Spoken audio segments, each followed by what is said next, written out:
Today on the Five Squad is another interesting topic. Today we are going to talk about how to find and maintain the joy in your life. So if you're struggling with that, listen up. Thanks for watching the Five Squad.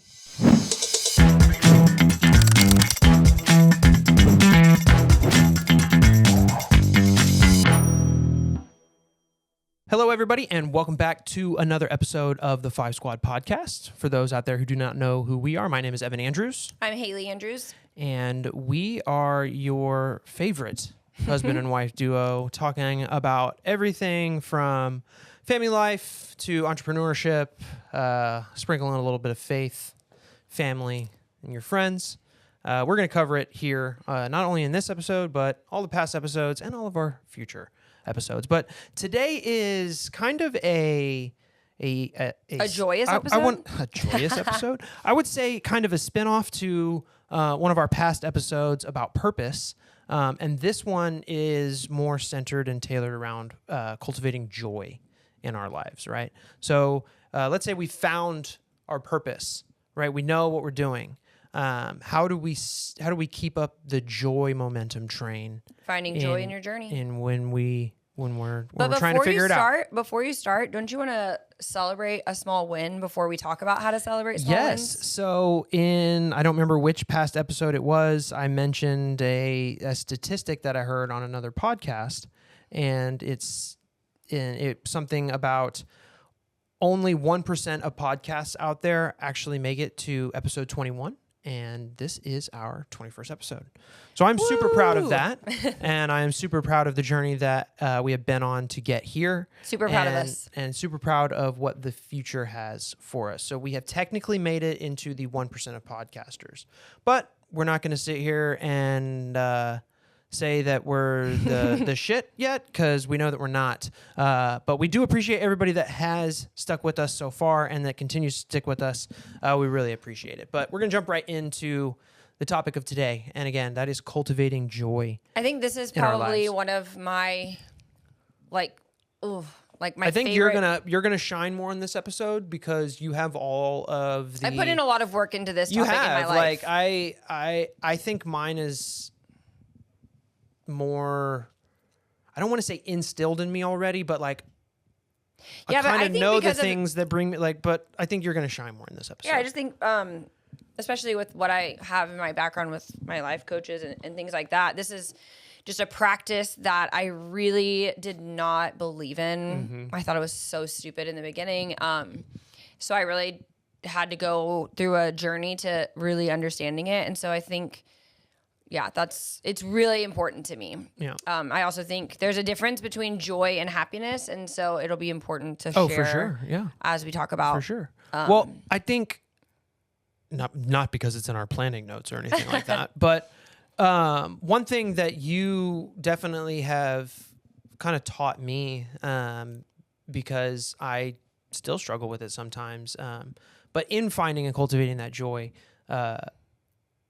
how you reflect on your day and what you find that you're grateful for, right? Those daily gratitude reflections. We can get really caught up, and this is me talking about me. We can get really caught up in the day-to-day, the mundane, the why me, the this sucks, and all these things, because it's true. There are certain things in life that they do suck, and there are days that suck. There's just lots of negativity that goes on in your day.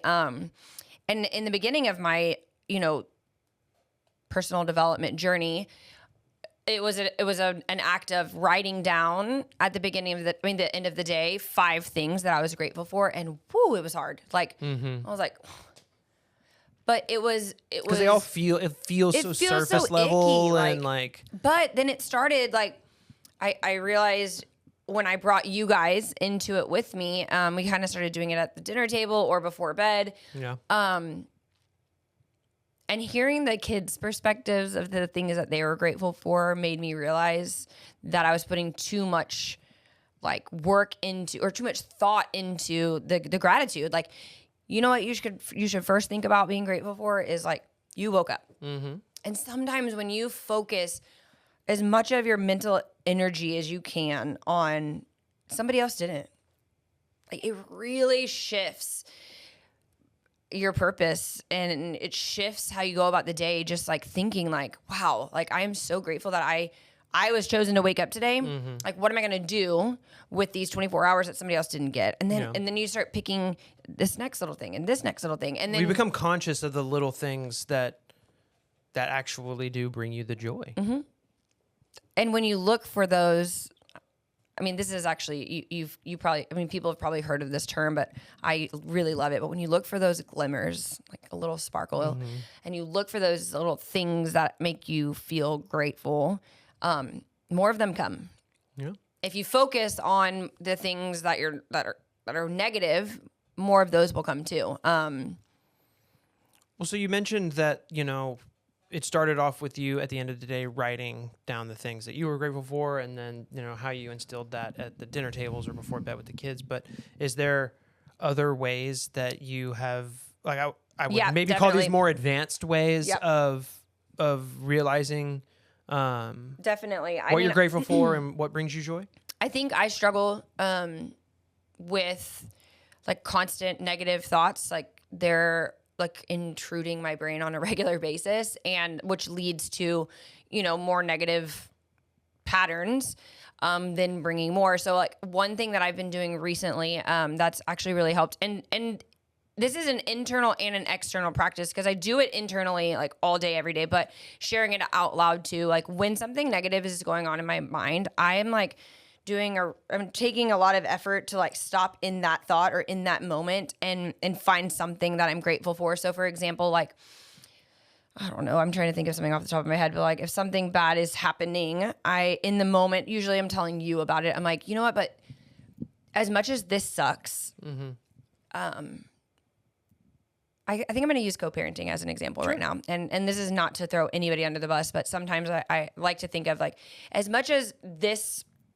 aspect of co-parenting sucks, I'm like, this is something I have prayed for so long, or the outcome, this one tiny bit of the outcome of co-parenting that's changing in a positive way is what I prayed for 8 years. So I'm interrupting something that feels negative with something that I am grateful for, and it's kind of tricking my brain into finding more positivity. Yeah.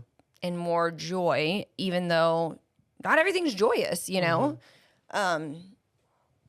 So I think another way that you can like find the things that bring you joy are really being cognizant of like the small wins that you have throughout a day or any given period of time or whatever. And they're not easy to identify sometimes. Like you have to like reflect on at the end of the day that thing actually was a small win. Or, I think because sometimes in the moment, like you were just saying, like it can be like, oh, this sucks or whatever. And then you look back and it's like, well, the second and third thing that happened after that one spot were actually really good. So that thing actually was the ignition to the good things that followed. I think sometimes the small wins, and I feel like this is really, I've been honing in on this, especially after our workout this week. You don't have to wait till the end of the day to identify a small win or to identify that feeling of pride. And I think society has taught us to just shuffle off like the things you're doing well in life. And I think we need to, in order to find more joy, we need to like pay very close attention to the things we're doing right and actually celebrate them. Like, in the moment, because sometimes at the end of the day, it's been such a long day and this happened at work and that kid did this and yada, yada. And you're so exhausted that you don't even have the energy to think about them. So if you're making a conscious effort to be proud of yourself, like, cause obviously we're talking together, right? But only you can make yourself better. And if you're not taking that initiative to celebrate yourself, nobody else can celebrate you too. Right. It's like I can be proud of you and what you're doing in any given moment. But like you were saying, like if we're talking about you, like I can only be so proud for you or that I show I'm proud of myself you so much, but like you are the last line of defense in your own personality that gets it over the goal line for my sports people out there. Absolutely. You're the gatekeeper of your own joy and your own happiness. And what you put your focus on. Because if you put your focus comes. in others, but that's what I'm saying. Like so to be that happiness for you, it's just not. It's not going to be. That's going to be a dark place for a long time. If you can find a way to focus on those small wins for yourself as often as you can in the day, you're gonna. I was gonna say you're gonna win more, and then I started thinking about the song "All I Do Is Win," but it's true. Celebrate yourself. Yeah. Celebrate those wins, and for those of you that are parents listening. Your kids are watching you celebrate you. And so then they are going to start celebrating themselves. Like my daughter, for example, she struggles kind of with the same things as me, kind of frustration. I don't know, just worries and anxieties in little things. And I've noticed lately she started saying things like, I'm really proud of myself for doing this, or I'm really proud of myself that I got through this activity, or it felt really good that I did this. And that came from watching me celebrate me, and so it sounds so small and simple, but it's definitely not easy. No, I get it. And that is a great segue into kind of our last discussion topic, but it's the mindset shifts that we have to make for ourselves. Because, again, you can't put the expectation on other people to be that for you. You definitely can't. Because it just doesn't work like that. And if you're somebody that only gets the satisfaction out of somebody else telling it to you, yes, people need that. Of course. And I get that. You need the positive reinforcement or whatever, or the affirmation. You, at the end of the day, have to tell yourself in your internal monologue that this thing is the thing that makes me happy, or this is the thing that brings me that joy. But because I know that you are, I don't know if I should say further along in your faith journey than I am, but I know that you are more open about your prayer and all of that stuff. But how does that help you recognize the little things that do bring you that joy? Well, I've been working for a while on restructuring my routines, and things like that, really for the sole purpose of finding more joy in my life. And one of those parts of my routine is the morning, and really trying to find more time with God. For me, starting my day like that allows me to be more open for more blessings to come. And, it's one of those things I've heard for a very long time, starting your day with prayer, pray through anything. There's a Bible verse, and I had it written down, and I'm not even going to try to quote it because I don't have it, but it's something along the lines of do not be anxious in anything, but in everything, something. So it's basically through integrating more prayer into my life, when I'm feeling anxious, I'm learning to remove the anxiety by praying through it, and not just praying in the morning, thank you for my morning, and praying before I sit down to eat. Our kids sometimes say the exact same prayer at every meal, which is how I grew up, and I'm learning to integrate in my own types of prayers, and they're never perfect, but it interrupts the negative thoughts that I'm feeling or thinking, or the anxieties or whatever. And by doing that, or by interrupting those thoughts through prayer, I've just found so much more fulfillment and joy in certain tasks. And I think it's hard. Prayer is very difficult to not even just to talk about, but to go about, especially because, if you are a churchgoer, we hear these people praying so beautifully all the time, on stage or in small groups that we attend, or and you think that's what I need to sound like when I pray, but I curse in my prayers, so for everybody out there that's listening. But you don't need to be anyone other than yourself, and that's kind of where the joy for me comes in, is because I get to just be myself in my prayers, and it brings me more joy. Yeah, because I'm letting go of whatever I'm anxious about, and I'm bringing in, that faith and that encouragement in my own self through my prayers and my relationship with God. And it brings more joy. It really just does. Yeah. I can't explain it. Yeah. It's one of those things, you know? Yeah. You got to try it. Yeah. I've always felt like, you know, if you pray about something, if you start to like get really emotional about it, then you know that that's like you're actually like, you're doing the really, right thing. Well, it's like you're really with him. Yeah. If it's just like that, oh, thank you for the food and whatever. And like, Right. it's kind of like you just did it because it was the motion. Like for right? me, where prayer like actually brings some joy to me, and this kind of might sound weird, but at nighttime, like going to bed, it's actually really difficult for me to like shut off my brain. And I think a lot of moms can identify with this, but I've noticed that if I start praying, like just, I don't know, kind of like word vomit prayers, like, oh my gosh, this and this. And it's like I'm having a conversation with him. It like silences all of those thoughts. And like I just feel at peace. And sometimes when you feel at peace, it's just it's not happiness. Yeah. It's joy. Like you're not smiling, but you feel contentment and you feel fulfilled. And it's really helped me. My best prayer, or my only pray time is in the shower. That's where I really have Praying my like. in the shower. That's where I really have my like connection. I don't know why. Like, I think it stems from like. It's like your I told you a long time ago. Like your quiet I was like, time. I was like, I mean, we had this conversation one time. I was like, you don't talk to yourself like out loud, and I'm right? like, no. And I think that's like exact. Like I've been praying my entire life. You didn't know it was prayer, but I didn't know, and I think that's kind of cool. That is really cool, especially because people that don't know you personally, like you were right when you said our faith journeys are different, but it's kind of crazy how they've intertwined to become, you know, I mean, I think it's a big aspect of the joy that we have in our life, especially now that we pursue that more and more.